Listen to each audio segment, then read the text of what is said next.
Hey everybody, we're back with the green cards from Shadow over Innistrad. Now, green has a lot of catching up to do because it got a very bad rap in Battle for Zendikar. With this being the first set in the Innistrad block, green really needs to kind of stand out to redeem itself for its poor showcasing in Battle for Zendikar. Even though I reviewed it pretty poorly, but green turned out to be very strong in Oath of the Gatewatch, so maybe it's already redeemed itself. But anyway, let's jump right in. We're going to look at the common transform cards first, starting with Solitary Hunter, a 4-drop, 3/4. At the beginning of each upkeep, if no spells were cast last turn, you transform him into one of the pack, which is a vanilla 5/6 and transforms if a player casts 2 or more spells in the previous turn. So 3/4 is a fine, decent playable card for a 4-drop. I would almost always play a 3/4 unless I'm really heavy on 4-drops. Then this might be the first one to get cut. But this card seems good. If you can manage to drop it at a point where your opponent's not going to be able to follow up with a spell, which is unlikely, you get a 5/6 out of it, and that's a lot for your 4-drop without having to invest any extra mana into it. So this is basically a textbook definition green card, a card that's slightly better than your 4-mana 3/3s that turns into a creature that's probably ahead of whatever else is on board. I like it, and I'd be probably slotting it into a lot of decks. If you're playing a very heavy werewolf-themed deck, I'd be looking to pick these up much higher, since the front side is just kind of mediocre, but the back side makes it well worth it, I think, and I really like Solitary Hunter. By the way, werewolves are focused in red-green, so we'll be seeing a lot of werewolves. Humans are also, as I mentioned in the white video, green-white, so we'll be seeing a lot of humans as well. Turns out the Solitary Hunter covers both, but remember that when it transforms, it's no longer a human. It's just a werewolf. Next up is Hinterland Logger. This is a 2-mana, 2/1 werewolf human. Transforms if no spells were cast on the previous turn, and turns into Timber Shredder, a 4/2 trampler. Same transform conditions. Now this guy's very good. It is literally a bear, and by literally I mean a werewolf, but it is a bear that turns into an Alpine Grizzly with trample. Alpine Grizzly was fantastic in Cons of Tarkir, partly due to Ferocious, but we don't need Ferocious to see that Timber Shredder is a very strong card. It does still have 2 toughness, so it's very likely to trade with a 2-drop, but trample means that it's going to push in at least a little bit of damage, and at least you only paid the mana for a 2/1, so it doesn't transform. You've still got this bear on hand, and if it does transform, I think you're okay trading with it. There are times where you're going to be able to play this on turn 2. Your opponent will not be able to cast a spell on turn 2, and suddenly you'll be bashing for 4 on turn 3, which is fantastic. I think this card is very heavy hitter for a common, and I'd be playing as many copies as I can get in a green deck. Vessel of Nascency. This is our green vessel. It's 1 mana enchantment. For 2 mana, you sacrifice the vessel, reveal the top 4 cards of your library, put an artifact, creature, enchantment, land, or planeswalker into your hand, and the rest go to the graveyard. So basically this fetches anything but an instant or sorcery, which is very nice.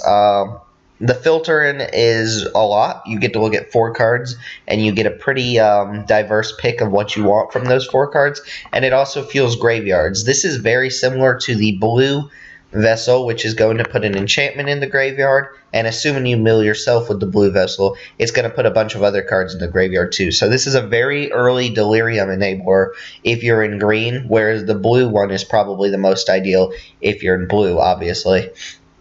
I would play this card probably only if I had Delirium. The filtering is not fantastic later in the game, and it's okay actually, but I would be looking to hit this on turn 1 and then maybe leave the ability up when I have a Delirium card active, or when I really need to hit a creature or a non-land card. Or I like that this can hit a land card, so that earlier in the game, if you're really hurting for your 3rd, 4th, or splash color, you can try and find that off of this. It looks at 4 cards, which is digging pretty deep and limited. Confront the Unknown, a 1-mana instant. You investigate, Then target creature gains +1/+1 until end of turn for each clue you control. I should point out that green also has a lot of investigation going on. Investigate is focused in green, blue, white. And this card ranges from being pretty poor to being a fairly decent combat trick, depending on how many investigate cards you actually have in your deck. I like that this gives you at least +1/+1, which is not really that great of a combat trick, but if you can pull this off for maybe +3/+3, if you have a bunch of clue tokens out already, then this card becomes a lot better. It is interesting that it's the type of card that encourages you to stockpile your clues instead of cracking them all, while also giving you a clue, but makes it kind of an interesting combat trick, one that isn't always going to be optimal. And I wouldn't always play this. Obviously, the more investigate cards you have in your deck, the better it gets, but I do like that it gives you the clue as well. It means it turns it into a pseudo cantrip, and if you can win combat off of this and keep your creature alive, I think you feel really good about it because you still have that clue to crack for a card later on. So I would be running it with probably 4 or 5 plus ways to investigate, and by itself I would probably pass on it. Byway Courier is a 3-mana 3/2. When he dies, you investigate. Alright, not anything particularly astounding, but a very good card for a common. You get 3 power for 3 mana. It might trade with a 2-drop. That's the problem with 3/2s, but you're getting value out of it dying. You're probably going to trade off with a creature, which is nice, at 3 power. And the fact that this replaces itself in the long run makes it definitely worth running. It fits into 3-drop slot quite nicely, and I find that the 3-drop slot is often the most important slot. You want to hit your 3-drops so you can start defending and attacking. But I like this card, and I'd probably run multiple copies. Fork in the Road. This is a 2-mana sorcery. Search your library for up to 2 basic lands and reveal them.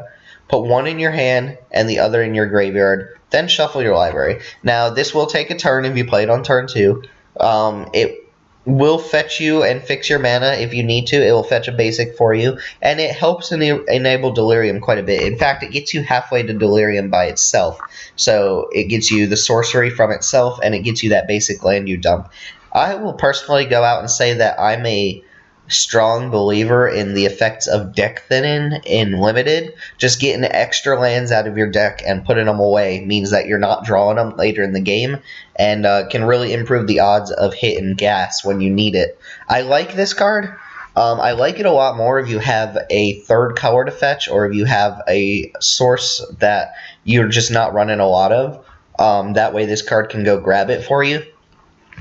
I like this card a lot more as well when you have Delirium that you're actively looking to achieve. This, like I said, gets you halfway there by itself, not counting any creatures that have died, yada yada yada. Plus, it's not quite a rampant growth. It does give you the land to your hand, but that's still pretty good. If you play this on turn 2, it means you're going to guarantee your 3rd land drop, which is pretty good. And like I said, this is getting 2 lands out of your deck. I appreciate deck thinning like this quite a bit. It doesn't affect the board, which is worth saying, so it makes it a quite bad late game drop, but you're looking to play this as early as possible. And I think it's a fine addition to any deck that either wants to splash or wants to achieve Delirium. Equestrian Skill, part of our horse tribal that we've got going on here. 4 mana, enchantment. Enchanted creature gets +3/+3, and as long as it's in a human, it has trample. So this is a pretty big boost. If you know that your opponent's not running a lot of removal, or you know that they have very few bounce spells, or spells that can really punish you for playing auras, this gives you a pretty big boost, and it means your creature is going to be the biggest thing on the field. The fact that it gives it trample, too, means that you're getting some evasive damage in there, that whoever you load up with the aura can no longer just be chump blocked by a bunch of tokens. It means they're going to take damage off this, but you have to be careful. This gives you a high power level in exchange for being an aura, and the aura trap is just as relevant here as it is in any other deck, especially with blue having like common bounce spells or cards like sleep paralysis or bound by moon silver. They can just lock down the creature this affects, and this doesn't have any recursion like some of the other enchantments we've seen or any supplementary effects. So it is vulnerable. It makes the creature you target vulnerable. But if you manage to stick it and you are being aggressive with that creature, it can push in for a huge amount of damage. +3/+3, and the potential for trample is quite big, and I like it quite a bit. I don't think I would actually run it very often just because I do worry about my auras being a 2-for-1 for my opponent, and it does come up frequently. So use your better discretion when you're running auras. Some people like them better than others. I don't particularly love them. I don't think this card is fantastic, but if it sticks, it's quite good. Alright, Intrepid Provisioner, part 2 of our horse tribal cards here. But 4 mana 3/3 with trample. When Intrepid Provisioner enters the battlefield, another target human creature you control gets +2/+2 until end of turn. Now this reminds me of a card from Origins, the 2/2 elf for 3 that gives another creature +2/+2 when it enters. I can't remember the name of that card, but Yeva's Force Mage actually is what it's called. But the way that card works and the way I think this card will work is they come down and they let you push in one of your other creatures for that turn with extra damage. So oftentimes you and your opponent will be at parity with each other until somebody starts pumping or starts killing other creatures. If you add this creature to the board and you manage to +2/+2 one of your earlier drops on curve, that creature's probably getting in there, or it's probably getting chump blocked. In either case, you're fine with that because the effect you've used leaves behind this 3/3 trampler, which is pretty nice. So I like this card quite a bit. I would run it in most of my decks. Again, it is a 4-drop, and from what I've noticed, the 4-drop slot seems to get clogged up with these decent playable cards.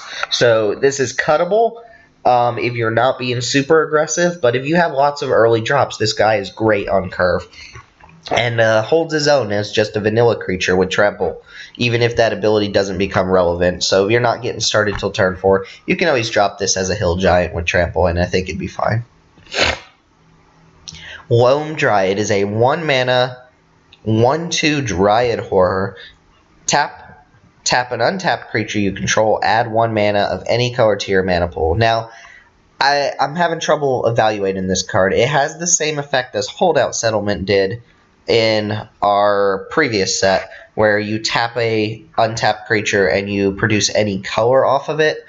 The problem is this is attached to a creature, it's attached to a 1-drop, and it's an activated ability. It's basically requiring you to tap 2 creatures for a color of mana, which isn't necessarily bad. That does still ramp you, but this card is a lot worse as a mana dork than most creatures are. The fact that this isn't really going to do anything until maybe turn 3 or turn 4 isn't particularly appealing. It is a 1/2, so it blocks tokens pretty well. What this can do nicely is get your 4-drop or 5-drop out a turn earlier, but it does require you to hit your creatures on curve. You need to play this on turn 1, you need to follow up with something on turn 2, and then on turn 3, when you finally untap and you have everything available, you need to hit a land drop, plus use your 2 creatures, including Wont Dry, to bring that 4-drop out. Now that might be worth it if there's a 4-drop that can really push in damage early, but this does have a lot of cost to it, and it becomes a lot worse later in the game, like most 1-drops too. That's why I err on the side of not playing 1-drops often, and it does have that requirement of needing another creature. Sometimes with Holdout Settlement, as good as that land was, if you hadn't hit your creatures yet, you couldn't produce your splash mana or anything like that. Wont Dryad, sorry, not Dryad Arbor. This card is not Dryad Arbor. I'm going on the record for that. But Wont Dryad does produce any color, so it's good for splashing. But I don't know how good the card in general is going to be. If you play it at all, you're looking to hit it on turn 1 all the time. If you hit it later in the game, it becomes much worse of a card. Kecak Dire Swine, 6 mana, 6/6, has trample as long as Delirium's active, and it is a boar horror. I wish I had some sort of effect to go with that, but no, it's just a boar horror. Anyway, 6 mana, 6/6 with trample is pretty good. That's a little bit better than most of these vanilla creatures we get out of sets. Cards like Canopy Gorger, Vastwood Hydra, whatever, I don't know, Vastwood, whatever, Gorger? Are they both Gorgers? Anyway, 6/6 with trample is going to dominate the board until it hits a removal spell. This is at common, so this is the type of card where if you're playing green, you need a top-end card to kind of dominate the late game, but you haven't opened a bomb or anything like that, so you'll take Kecak Dire Swine, and if you end up with maybe 2 or 3 other late-game finishers, you'll cut Kecak Dire Swine. This card is perfectly serviceable, type of card that if you ramp it out a turn early somehow, you probably win in the game quite a bit. And the type of card that demands a removal spell, even though it's not it's a little bit lackluster of a card compared to some of the rares, but it will demand an answer from your opponent just because it is such a big body on a creature that may or may not have trample. I wouldn't go out of my way to get the trample here because 6/6 is still going to crush anything, but if I happen to have that trample, I definitely wouldn't complain about it. Alright, Might Beyond Reason. This is the type of card that I'm having trouble evaluating, so I could definitely use opinions about it. We have a 4-mana instant, put 2 1/1 counters on target creature. If Delirium's active, you put 3 1/1 counters on that creature instead. Now, this is not Infused with the Elements. Infused with the Elements was one of the best Converge cards, one of the best combat tricks in Battle for Zendikar, and I don't think people realized how good it was. It was absolutely insane. It won you a combat, and those counters stuck around, and it gave you trample if you were on offense, and then you just proceed to win the game from there because you have a huge threat that you already won a combat with. Might Beyond Reason might be along the same lines, where you use it to win a combat, and then your creature, if it survives, is still big enough to dominate the board and start smashing back. You want to use this often defensively so that you can eat up an opponent's creature and then start bashing with it on the following turn. But you can also use this on just a big flyer. Suddenly your 1/1 spirits might become 3/3s or 4/4s, or if you put it on a bigger flyer, you can just take over the game. So I think this card is good. I like it as a combat trick. I like it as a pump spell with some staying power, but I don't know how good it is. It maxes out at 3, and if Delirium's not active, it's only putting 2 counters, which doesn't seem as good, but even that might be enough to push you over the edge and start bashing in for a huge amount of damage over a couple of turns. So I'm erring on the side of saying Might Beyond Reason is a good playable card. Wouldn't play multiple copies. I wouldn't push Delirium here, but the Delirium upside, that 1 extra counter can make all the difference, really. I think this card is good. I'll be testing it out a couple times when I'm in green to see how good it is. It's definitely not as strong as Infused with the Elements, not by a long shot, but I think the power potential is there. Root Out is a 3-mana sorcery. This is not an instant. Keep that in mind. Destroy target artifact or enchantment, and then investigate.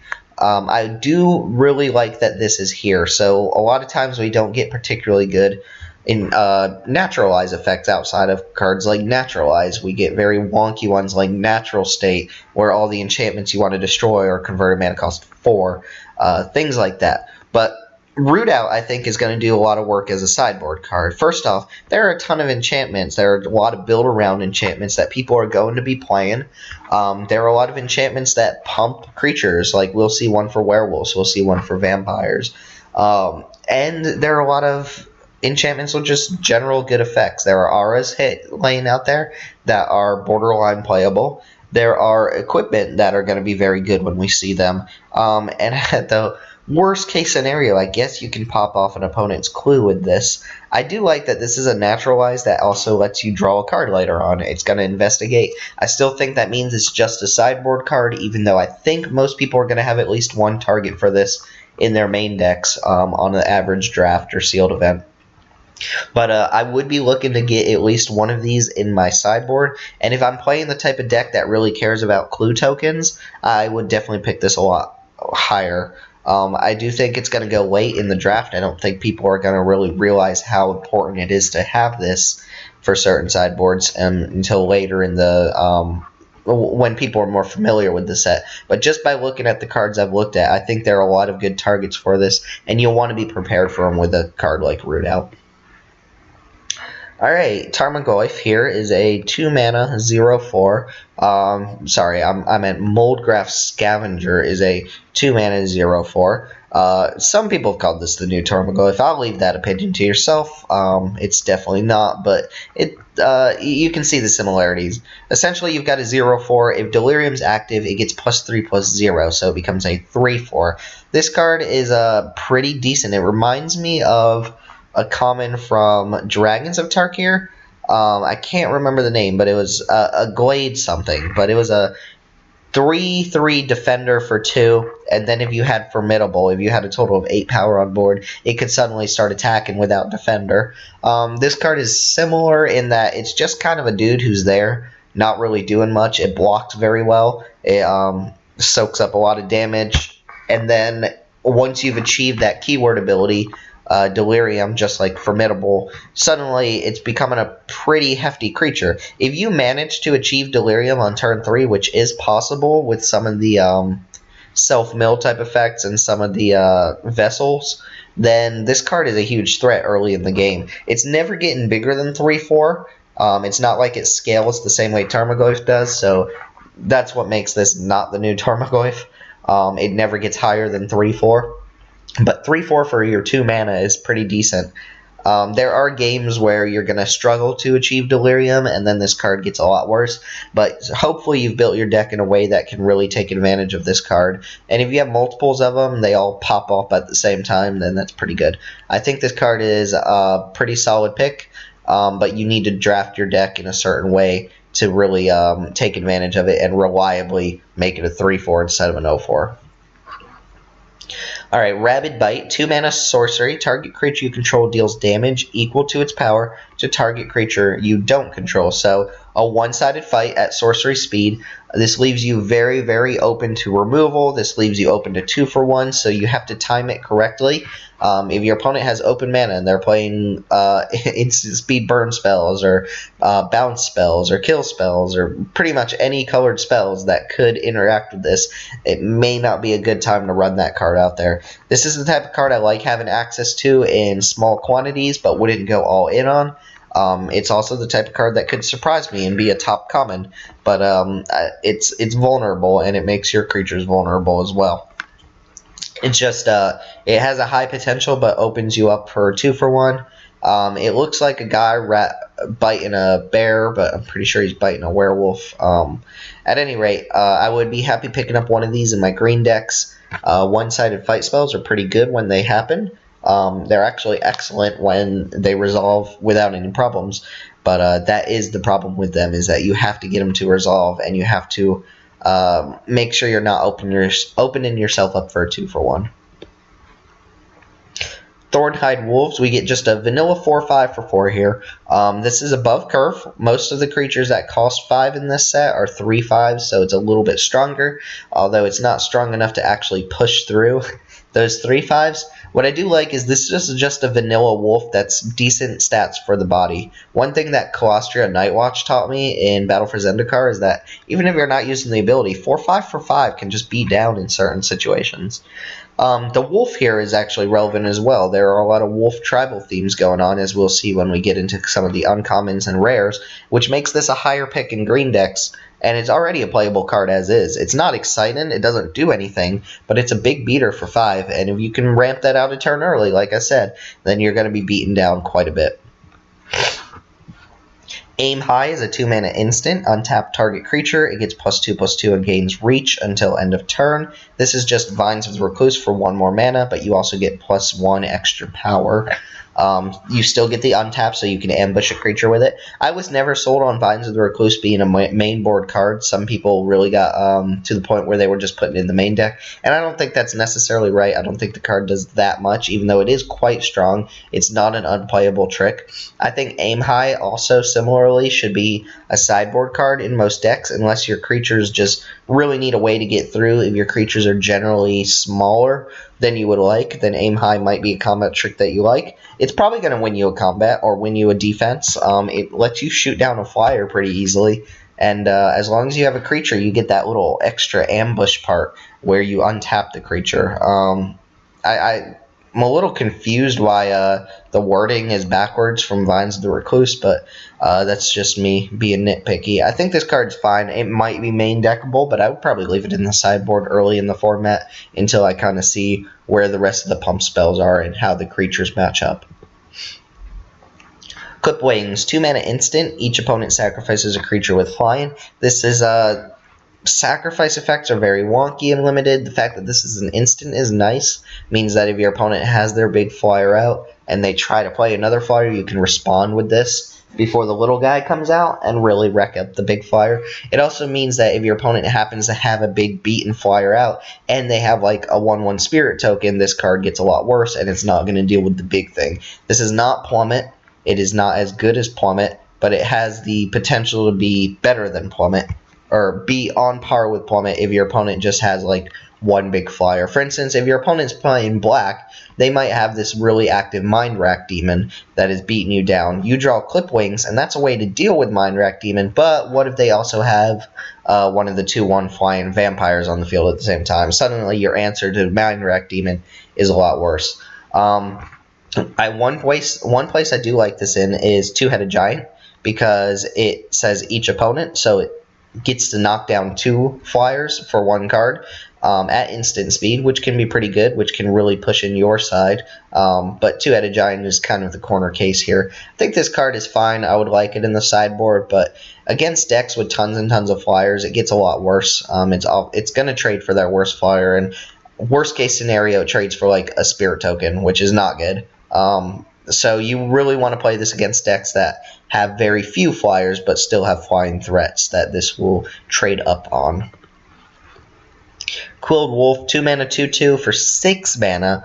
Quilled Wolf gets +4/+4 until end of turn. 6 mana is a lot, but hear me out. That still makes your early game card a threat later in the game. This is not on par with Oran Reef Invoker or anything like that. It doesn't give itself trample. It's just gonna make itself into a 6/6 by investing a lot of mana. Oftentimes you won't even use the ability. This guy will have traded off early, and I'm fine with that. But very, very rarely, every now and then, you'll see a Quilled Wolf come down, and suddenly it'll be a threat that you have to block, just because it has the potential to deal a lot of damage. You're not really ever getting to a point where you're double activating this guy and winning the game, but if you do, hurrah, you've won Magic. Good for you. This card is fine.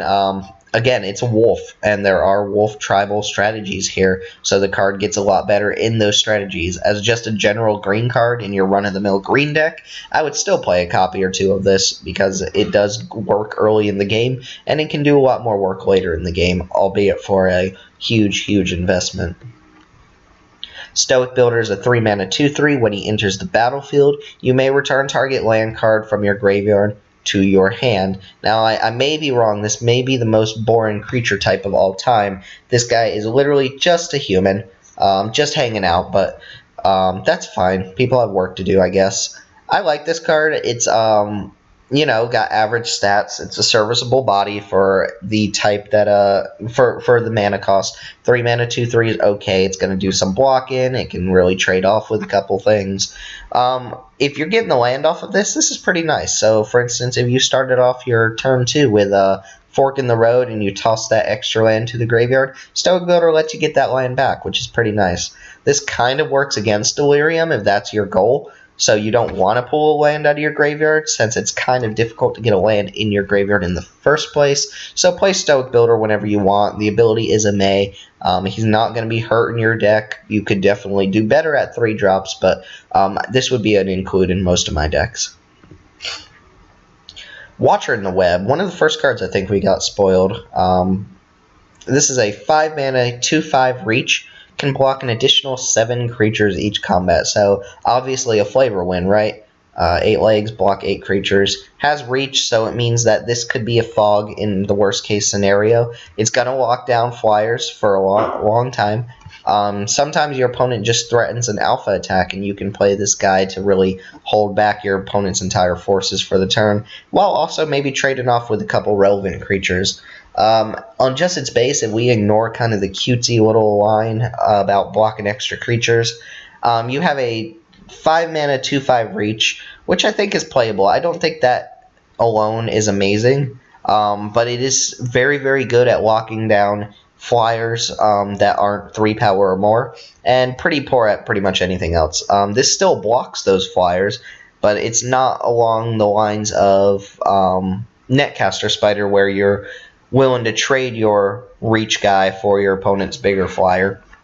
Watcher in the Web is more of a defensive way of stopping flying tokens, stopping tokens on the ground, while at the same time threatening your opponent's larger flyers by stopping them from getting in.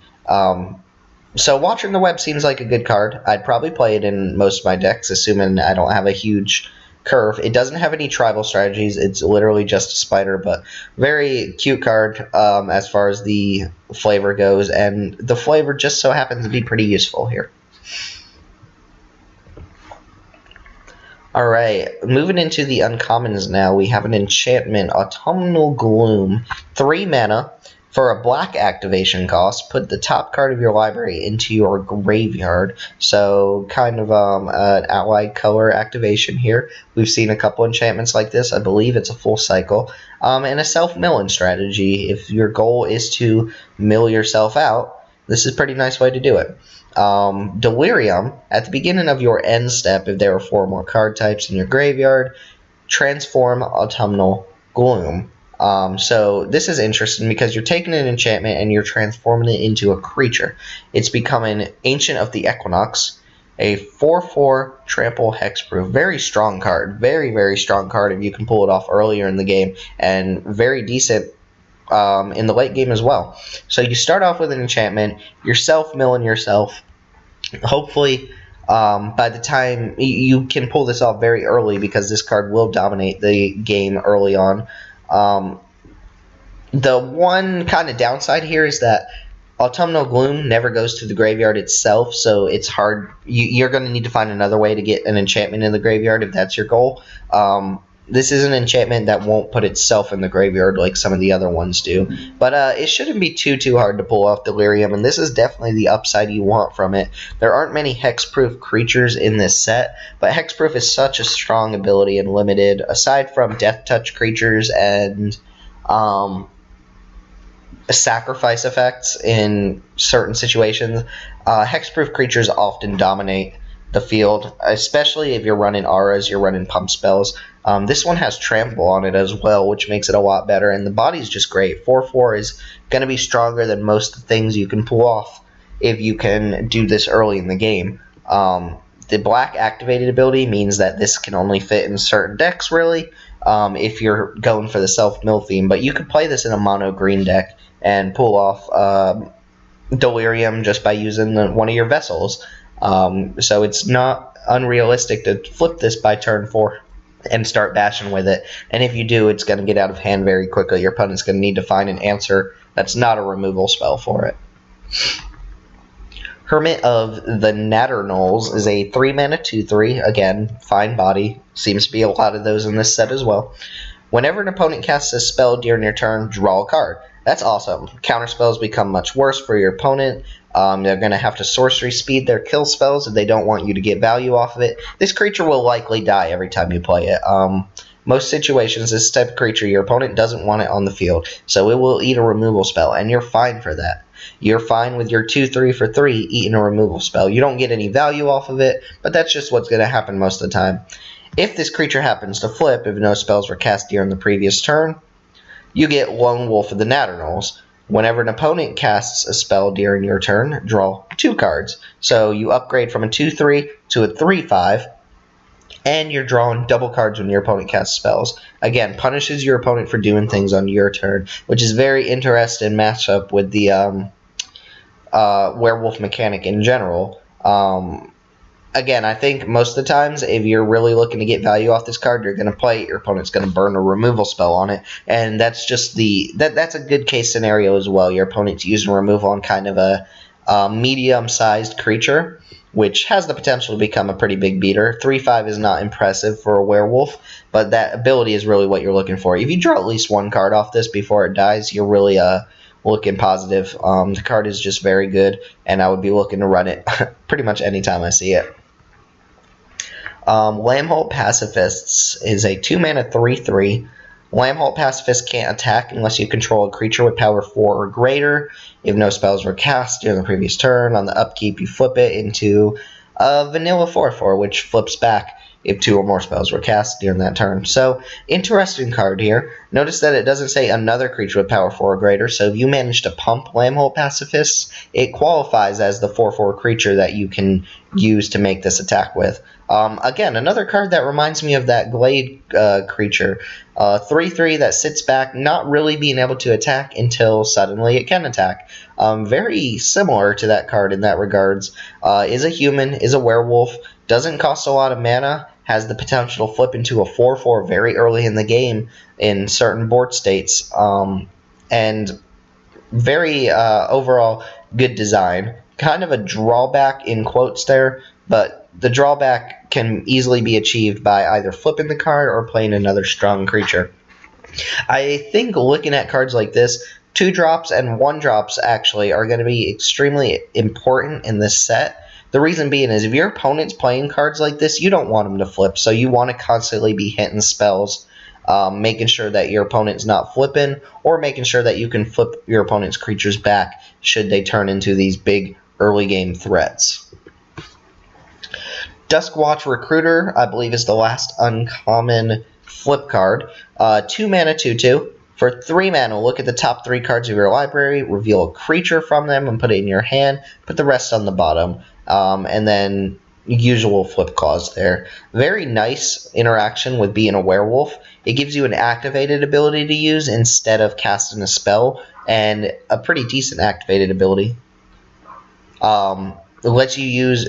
It curves very nicely. You play this on turn 2. On turn 3, you're looking to flip it, so you use the activated ability, load up your hand with a good creature, and then on the following turn you can flip up into Corallin Horde Howler. Creature spells you cast cost 1 less to cast, and it upgrades from a 2/2 to a 3/3. So on curve, this card is absolutely insane. Lets you hit your 5-drop a turn early, lets you hit your 4-drop a turn early, and has a good body for what you cast. You cast a 2/2 for 2. If you can turn it into a 3/3 by turn 3, then you're really above the curve, and it can start attacking on turn 3. The activated ability is what really makes this card a nice pickup, because it gives you something to do with your mana without casting a spell. A very, very nice interaction with the werewolf theme. Veteran Cathar, 2-mana 2/2 for 4 mana, white and 3. Target a human gains double strike until end of turn. Very relevant ability. The body here seems small, but if you have that mana open, then this is essentially a 4/4. Your opponent's going to have a lot of trouble in combat if you're able to just randomly grant double strike to most of your creatures. Now, this is the mini lord for humans, and that means that it gets a lot better the more humans you have in your deck.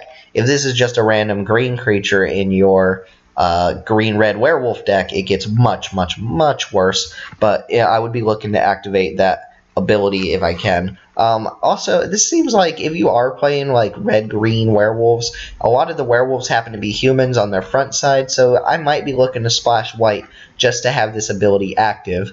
You can respond to the werewolf trigger by giving the human side double strike, and then I believe the flip side will have double strike that turn.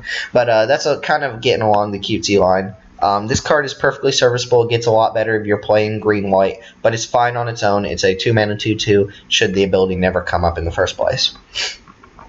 Obsessive Skinner, the green card in our quote-unquote delirium cycle here. 2-mana 1/1. When he enters battlefield, put a 1/1 counter on target creature. So should you not have any other creatures that counter go on, you can put it on himself, making this a 2-mana 2/2 just fine.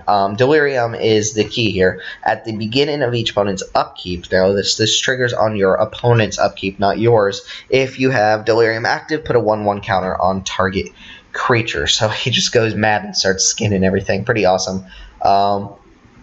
this whole cycle is actually pretty good, sans the blue card, which kind of sucks. But this is very nice. The key here is that it triggers on your opponent's upkeep. So if you play a creature, normally you'd have to wait until your upkeep to put a 1/1 counter on it, but you actually get to put a 1/1 counter on it during your opponent's upkeep, making your creature stronger during their turn. You can, of course, just grow Obsessive Skinner bigger and bigger and bigger, but I think you want to spread those counters out. This fits into human strategies very nicely. It is the type of card I would go out of my way to activate Delirium on, and it gets absolutely insane in multiples if you have Delirium active. You just get to toss counters on everything.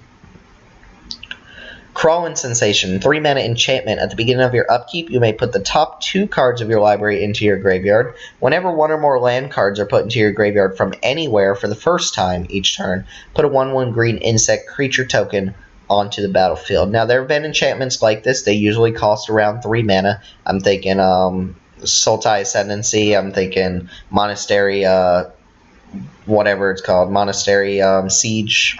Cards that let you self-mill yourself to some effect and achieve some sort of effect out of that. Now, in those card situations, the effect was that you get closer to Delve and you get to card filter. This doesn't really filter cards. You're not looking at cards and then dumping them. You're literally just taking 2 cards, putting them in the graveyard. But in the average deck, you're very likely to hit a land in those 2 cards, so you're probably getting the 1/1 insect creature token anyway. I like that this triggers, even if you don't choose to use the effect and you happen to send a land to the graveyard some other way, you still get the 1/1 insect. So this can really build up insects over time, and I think it's the type of enchantment that I'm curious to see how well it plays, because I don't know how often you'll be milling yourself with it. Obviously, you want to do that every turn. This gets a lot better when you have graveyard synergies and delirium cards, but this only activates once per turn, and that is definitely a key there. I believe, yes, if you happen to somehow lose a land on your opponent's turn, or you can discard a land on your opponent's turn, notice it says from anywhere, including your hand, battlefield, deck, whatever, then you get the 1/1 insect on your opponent's turn. So there are some nice things you can do there. If you have discard outlets available to you, you can actually double up the number of insect creatures you're getting per turn cycle, and works very well alongside mass pump effects, type of token generation effect that you can really take advantage of. I think this card's neat. Not necessarily a build around, more of an enabler, but the type of enabler that also gives you a benefit off of doing what it's doing. Cult of the Waxing Moon, 4 mana, 5/4. Whenever a permanent you control transforms into a non-human creature, put a 2/2 green wolf creature token onto the battlefield. This card is absolutely incredible. I think this is one of the top uncommons. You get a lot of value out of a 5-mana creature. First off, you're getting 5 power, which is not usually what you get for these 5-mana cards outside of the rare rarity. 5/4 is a little bit vulnerable. It's probably going to trade if you start sending in the combat right away, but the ability there is awesome. This fits very, very nicely into werewolf decks, or basically any deck where you're not transforming into humans. This plays very nicely in blue-green as well, or red-green, or pretty much any strategy where you can flip things. As long as your creature is flipping into a non-human, you get that 2/2 token. And a 2/2 token is a huge upside for just doing what you want to be doing anyway. Now, the reason it says non-human is because most of the human creatures flip into werewolves.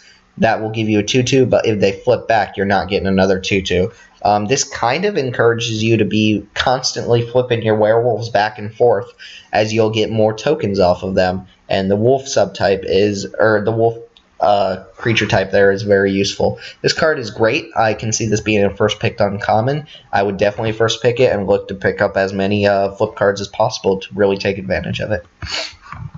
Graff, another build around card that I think is actually very, very strong. First off, it's a 3-mana 2/4, which is above curve. 2/4s are great, especially when they don't cost you 4 mana or more. This one only costs you 3, so it attacks well, it blocks well, so on and so forth. But the ability here, first off, creature type, Mole Beast. Anyway, moving on. Whenever you sacrifice a clue, you gain 3 life. That's a lot of life to be gaining for just doing what you want to be doing anyway. Obviously, you need a lot of investigate effects to make this good, but this is the type of card you prioritize early, and then it incentivizes you to take these clue token generating cards much, much earlier. If you have strategies that really take advantage of clues, you want this card in your deck. It's very good. It blocks early. It gains you life. It's going to push you over the edge. It's going to be very annoying when your opponent has it because it's just going to stop your attackers while also gaining them life, and they're drawing cards while they're cracking clues. It's just a very good card. I think this is a high-quality top pick uncommon.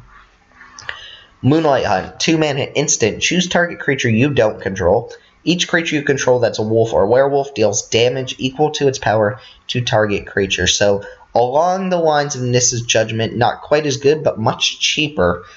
This doesn't grant 1/1 counters, but it is a one-sided fight, and it essentially takes all your wolves and werewolves and beats up one opponent's creature with it. Now, at just 1 werewolf, this is a fine card, because you'll often play in such a way that your wolf or werewolf is going to destroy the creature that you're targeting.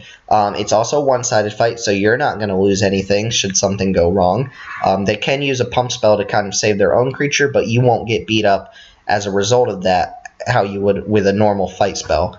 And wolves and werewolves, the strategy in general has a lot of ways to make these 2/2 wolf tokens. So the more tokens you get off that, the more general wolves you're playing in the first place, the stronger this card gets. The floor here is very, very high already. So the upside is that this card is just brutal in a very dedicated wolf/werewolf deck. The card is very high pick, although it's very passable if you know that you're not going to end up with those specific creature types. Weirding Wood is a 3-mana enchantment for a land. When Weirding Wood enters the battlefield, you investigate. Enchanted land has tap, add 2 mana of any 1 color to your mana pool. So, first off, you're investigating. This is kind of a Market Festival type effect where you're getting extra mana out of a land. But I like that it gives you that clue token as well. And the extra mana can be used towards cracking that clue too.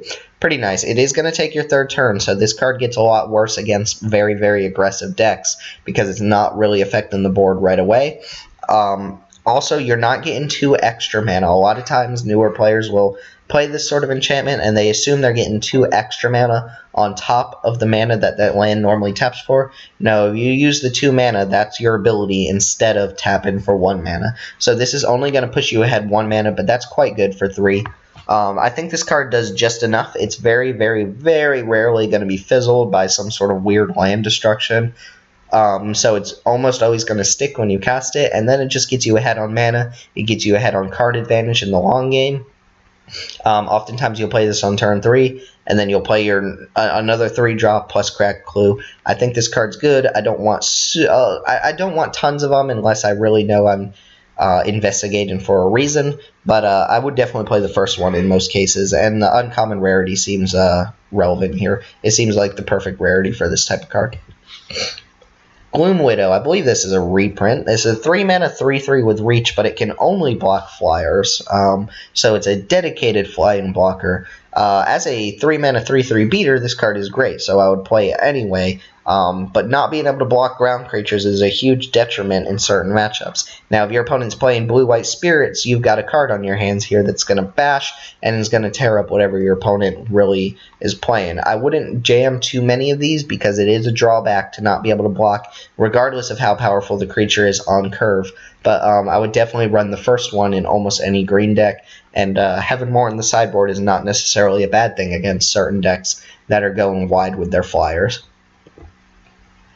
Howlpack Resurgence, I mentioned this card earlier. It's a 3-mana enchantment with Flash. Flash is very, very key here. Each creature you control that's a wolf or a werewolf gets +1/+1 and has trample. So your wolves and werewolves are bigger and they have evasive damage now. It's absolutely insane card when you have the tribal theme going for you. The Flash means that if your opponent tries to pass the turn without casting a spell or something like that, you can flash this in to stop your opponent's creatures from flipping while also pumping your own. It also lets you hold up your mana on your turn so that your creatures do flip, and then have something to do on your opponent's turn that is still going to benefit you.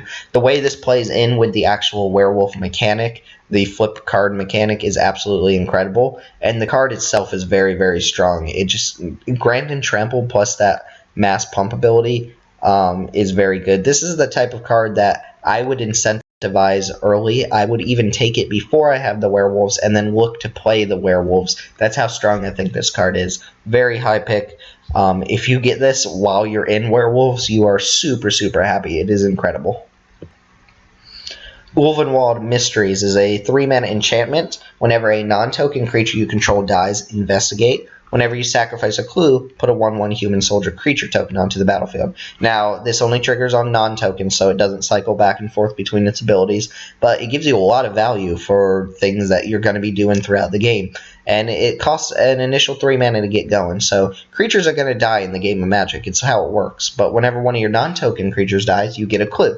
Whenever you sack a clue, you get a creature back. This is very, very nice. Annoying for your opponent. It's a pretty steady, although heavy mana investment way of turning profit out of your creatures dying. Every time a creature dies, essentially in the long run, you're drawing a card plus getting a token back on it, and that's quite a bit for your creatures just doing what's going to happen anyway. I think this card is main deckable. Again, it's the type of card that you might want to bring an enchantment removal for because it gives your opponent so much value over the course of a game. I think this card is great.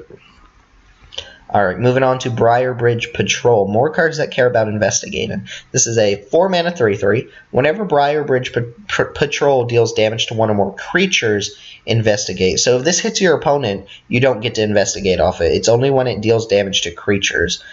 Interesting little perk there. But at the beginning of each end step, if you sacrifice 3 or more clues this turn, you may put a creature card from your hand onto the battlefield. Now, one thing I want to point out is that doesn't say you necessarily have to crack the clues to draw the card. If you use them to some other sort of effect where you're sacrificing them for the cost of another card, that still qualifies. Probably a little bit corner case because you need to sack 3 of them. Most of the time, you'll just build up 3 cards, you'll investigate, and then you'll investigate 3 times. You'll crack 3 clues, and then you'll get to put that creature token onto the battlefield. Also, I mean, you drew 3 cards, so hopefully you have a creature in your hand at that point to just dump on the battlefield. I said creature token, I did not mean creature token. But the abilities play very nice here. A lot of times your opponent may just be incentivized to take 3 so that you don't get a token off of this. You don't get a clue token.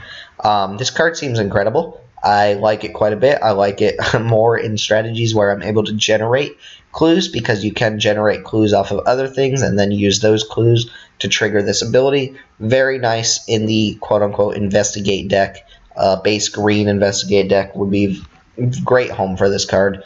Yeah, I think it's a solid card. Groundskeeper, 1 mana for a 1/1. For 2 mana, you can return target basic land from your graveyard to your hand. Maybe I think this was intended more for constructed purposes. This is a reprinted card, so there was probably a reason this was picked out. I don't think this is incredible in draft or limited unless you're just sending tons and tons of lands. There are certain things it combos with rather nicely. For instance, the creepin' whatever it was, the thing that makes insect tokens. Well, this lets you get basic lands back to your hand. So if you have a discard outlet plus groundskeeper plus that enchantment, you can get a 1/1 repetitively. For every 2 mana you spend, you can toss a card, get an insect token, and then get that card back, assuming you have the discard outlet. So Groundskeeper does some pretty cool things, but I don't think it does enough. It definitely doesn't do anything in your average green deck. Playing a 1-drop just for the sake of having a 1/1 is not good. You really want to take advantage of this ability, and I'm not sure how many ways there are to do that. I'm obviously looking at the Gitrog monster here. If you have ways that repetitively sack lands, for instance, there's a black creature that requires you to sack something when it attacks, then maybe I would play Groundskeeper as a way to just kind of cycle those lands back to my hand. But in an average deck, Groundskeeper is not good. You want to combo off with it. Alright, Pack Guardian. I think this is very exciting. First pickable card. 4 mana for a 4/3, so the power level's there. 4 power for 4 is good. This is a wolf spirit, so interesting that it's a spirit. This won't go in very many spirit decks, but the subtype is there, which means that it's more relevant than it normally would be. The wolf is the important part here there. So you get a 4/3 with flash, which is awesome. When Pack Guardian enters the battlefield, you may discard a land card. If you do, put a 2/2 green wolf creature token onto the battlefield. So for the price of 4 mana and an extra land from your hand, you're getting 6 power and 5 toughness across 2 bodies, both of which are wolves and have relevant subtypes. This card seems incredible. I would play this as just a vanilla 4/3 flash for 4, and that extra ability tacked on is great. Being able to turn an extra land in your hand into a relevant token is great.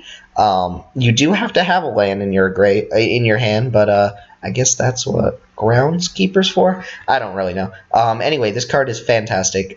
Just the base is great, and if you can build that extra 2/2 token onto it, it becomes even that much better. Card is very strong, trust me. Alright, moving into the rares now. Cryptolith Rite, a 2 mana enchantment. Creatures you control have tap. Add 1 mana of any color to your mana pool. I think this card is strong. Maybe it's not the type of card that you want to go to a tournament and open in your sealed pool, but I think this card is worth playing. It turns all your creatures into mana dorks. It lets you play whatever colors you want, basically, assuming you hit this card early.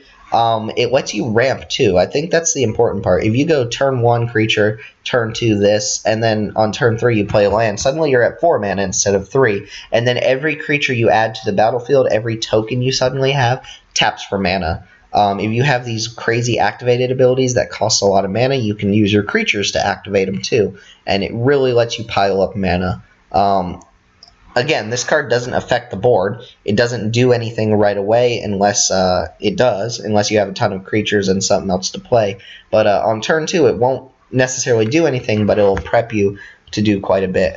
I think the card is good. I think it's worth taking early. It's not the type of card that's so mysterious and the power level is so unknown that it would wheel across the table, although it might. But it's also the type of rare that people won't always necessarily first pick. So you could pick this up later in the draft. I think the power level's there. I think the mana fixing and the ramp is definitely hidden inside this card to make it worth playing.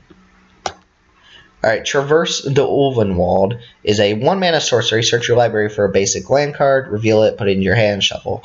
If Delirium's active, you get to instead search for a land or creature and put it into your hand, shuffle, blah, blah, blah. So essentially a 1 mana search for a land, puts it into your hand, or Delirium, search for a creature or land, put it into your hand. Not a bad card. Again, a rare. You're not super, super happy to open this, I don't think, in the average tournament. Oftentimes, if you're not green, you're going to pass it too. It's not insane by any means, but it is good enough in a green deck that I would play it. If I don't have any ways to achieve Delirium, I might just leave this out. Searching for a basic is not necessarily amazing. It doesn't really justify the slot of a card, especially a common level ability. What you really want to do with it is activate Delirium and search for your best creature. Tutoring up your best creature for 1 mana is amazing. Tutoring up a land for 1 mana is very, very poor. So if this is the type of card, it's a 1 mana card, so it looks enticing, but it's the type of card that you play later in the game when you have Delirium active. One thing I do like about Traverse the Ulvenwald is that it lets you keep otherwise very poor hands. You might just have a 1-lander with a green mana and Traverse the Ulvenwald, and suddenly you have a keepable hand because you know for a fact you're going to hit your second land. And I do like that, but I don't think this card is as strong as some of the uncommons, and I can see myself passing it for a better, stronger, overall, more impactful card. Alright, Silverfur Partisan, interesting name. 3 mana, 2/2, Wolf Warrior with Trample. This is our Wolf Lord, so to speak. Whenever a wolf or werewolf you control becomes the target of an instant or sorcery spell, put a 2/2 green wolf creature token onto the battlefield. Boom, just drop this guy. He is awesome. So don't be fooled by the 3 mana 2/2 trample. That is just a hoax to make it look like it's not an absolutely amazing card, but it is.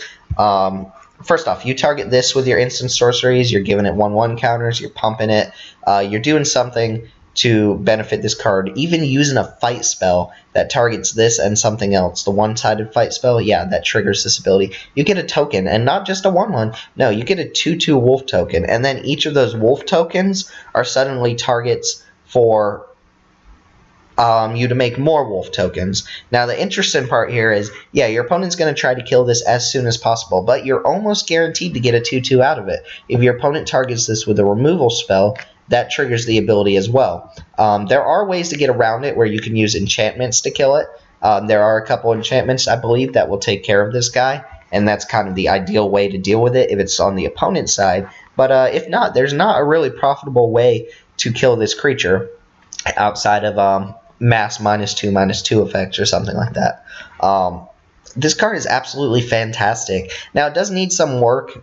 It does need those pump spells to go along with it, but if I have this in my deck and I have other wolf creatures, I would actually incentivize and main deck some of the more ambiguous power level pump spells or combat tricks just so that I can trigger this ability. If you have a way to trigger and target multiple creatures at the same time, which none of them come to mind right now, then this card gets absolutely insane. But the power level is here. This card is great. Just on its own, it doesn't even need the rest of the wolf tribal. If you target it at least one time, or your opponent targets it at least one time, you've gotten your value off the card, and it's definitely worth picking up early. Second Harvest, 4 mana, instant. I like that this is an instant. At first, I assumed it was a sorcery, but someone pointed out, no, it's an instant. For each token you control, put a token onto the battlefield that's a copy of that permanent. So yes, this does copy your clues as well. They are tokens. This does not say creatures.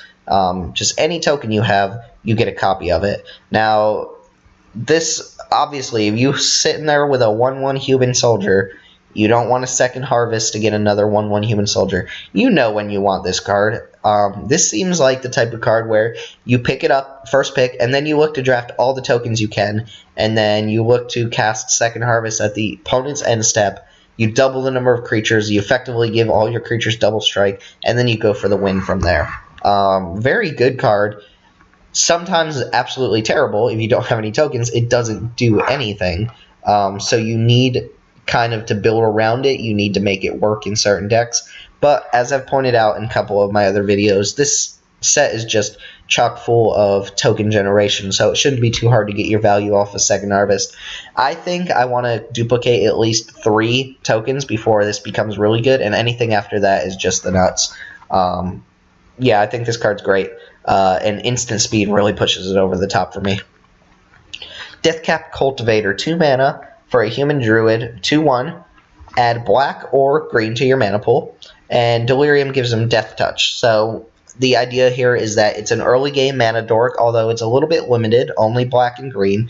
You're not getting your Birds of Paradise off of this or anything like that. It also costs 2 mana, so you're not ramping out your 3 drops a turn early, but you can ramp out your 4 drops a turn early. And then it becomes relevant later in the game when it has Death Touch, assuming it ever gets to Death Touch. So this card altogether, there's been a lot of questions about whether this should be a rare or not, and I think it should be, just because mana acceleration like that is just that good. Especially in green, where you're getting out these bigger beaters a turn early. And the Death Touch here is relevant. It's going to turn Deathcap Cultivator into a relevant card that can trade up in value later in the game when his mana ramp ability is no longer necessarily what you need. So I think this card's solid. I think it's a fine rare. I wouldn't want to see this at common or uncommon, to be honest. I wouldn't want to see it in everybody's deck. But rare. I think the rarity is justified. I think the power level is there, and I think it's definitely worth taking early. Also nice that it can kind of fix your mana for black if you happen to be splashing something for black. For instance, we saw an enchantment earlier that uses black but is based in green. Alright, moving on to a more obviously powerful card, Inexorable Blob. This is a 3 mana ooze, and its whole ability relies on having Delirium. If you have Delirium, When this thing attacks, you get a 3/3 ooze creature token that is tapped and attacking, which is very good. So on its base, this is a 3-mana 3/3, which I can rave about all day long. 3-mana 3/3s without a downside are fantastic and limited. They usually get the first hit in. They stop your opponent's forces from attacking, yada, so on and so forth, right? You've heard it a bunch of times. Now, when your 3/3s for 3 also make another 3/3 when they attack, and you're bashing in for 6 damage, this card gets that much better. This is the type of card I would try and push myself to have Delirium as early as possible. This is the type of card that punishes your opponent for not having a board or not having a way to deal with it. It can get out of hand extremely well. If this thing attacks and you get the ooze token, you're attacking for 6. And if it survives, on the following turn, you're attacking for another 9. Every turn this guy survives and you don't have, or you have Delirium active, you're adding 3 power just randomly attacking to the board. And that token sticks around. It doesn't sack at end of turn or anything. Inexorable Blob is also the type of card that incentivizes me to run enchantments that give it flying, just as a way to push that damage in. A lot of times, yeah, your opponent's going to go out of the way to double, triple block this thing and get it off the board. But if you can leave behind the 3/3, or you can make it so that your opponent can't block this favorably, you're getting so much value off of it. Very strong card if you have that Delirium active, and the type of card you want to push Delirium for. On the flip side, we get a rare that really wants you to push Investigating. Tireless Tracker is a 3-mana 3/2, so starts off as a decent creature. Whenever a land enters the battlefield under your control, investigate. So that's very strong. It turns your lands into pseudo cantrips. That first ability, I can't stress that enough. That's very strong. You're going to play your land drops anyway. That's what you want to be doing in a game of Magic. When you start getting value off of just hitting your land drops, well, you basically have a landfall creature. Landfall is popular because it rewards you for doing something that you're doing naturally anyway. The second bonus here is that whenever you sacrifice a clue, you put a 1/1 counter on Tireless Tracker. This card can get out of hand. First off, you're getting clue tokens off of lands into the battlefield. You're probably getting clue tokens from other sorts of effects. We've seen a lot in green, a lot in blue, a lot in white. This is the type of card you pick early, and then you pick every investigate card you possibly can. You hope to hit this on turn 3, and then you hope to just crack clues pretty much every turn for the rest of the game. Cracking 1 clue turns this into a 4/3, which you can do the following turn. If you play this and then you follow up with land, crack a token, you've got a 4/3 for 3, which is awesome, and it only gets bigger from there. Tireless Tracker is a very strong card, trust me. Alright, and then I believe we have just one rare werewolf at one rare transform card here is Sage of Ancient Lore. This is 5 mana, power and toughness equal to the number of cards in your hand. When he enters the battlefield, draw a card. Beginning of your upkeep, if no spells were cast, transform him. And you get Werewolf of Ancient Hunger. This one has Vigilance and Trample, and its power and toughness are equal to the total number of all players' cards in hand. And then it transforms back if 2 spells were cast. This card's a little bit odd. First off, I like that it cantrips. When it enters the battlefield, you do draw a card. I don't like that it doesn't have any base power or anything like that, so if you just play your hand out, it's dead.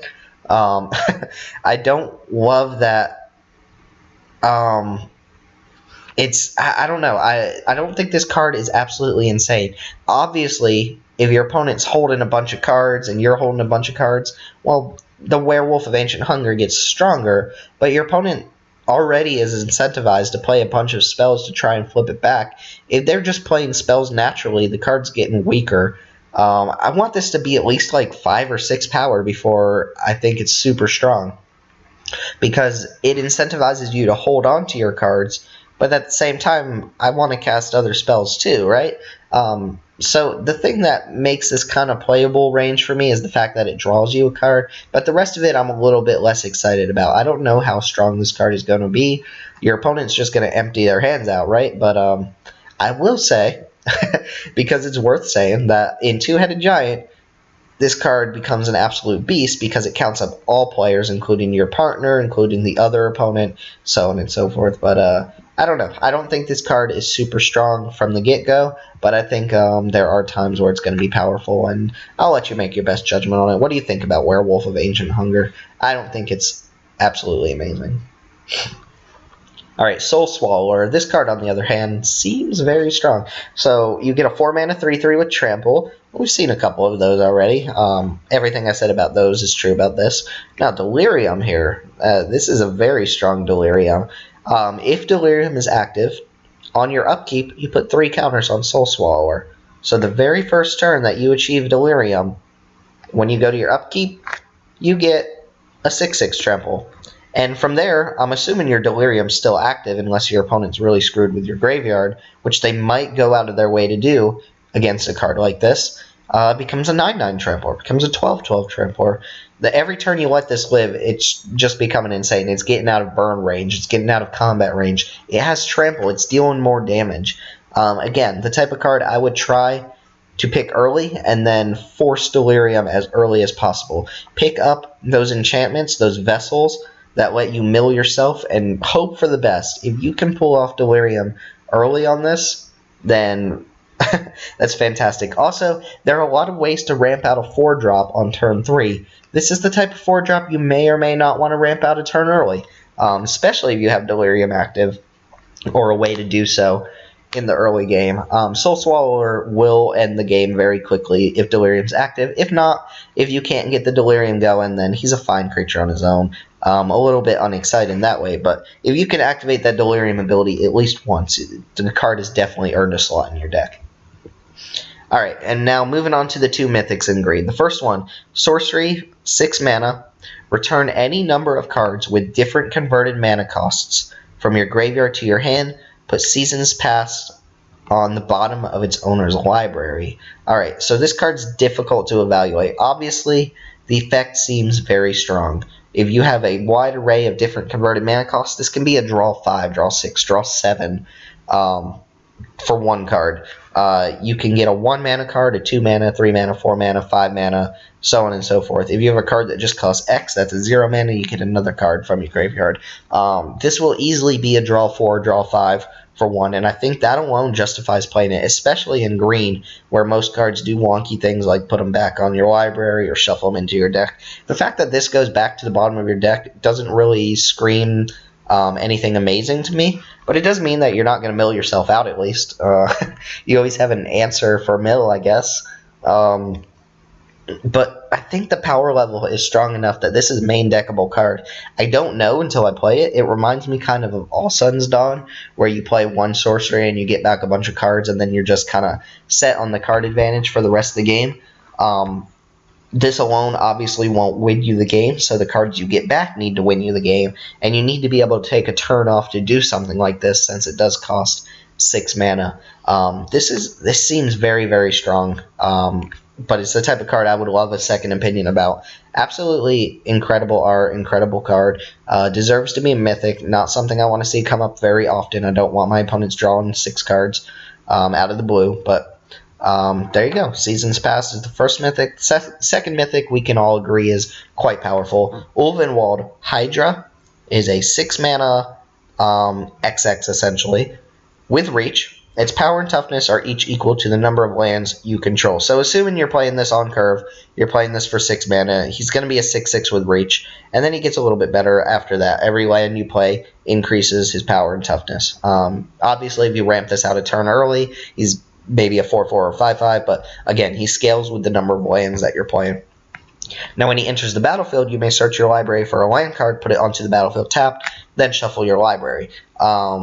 Okay, so you just played him on 6. You go get to fetch your best land, not just a basic, whatever land you have. So if you have a utility land or a splash color sitting in your deck, go grab that. Suddenly, this guy's a 7/7.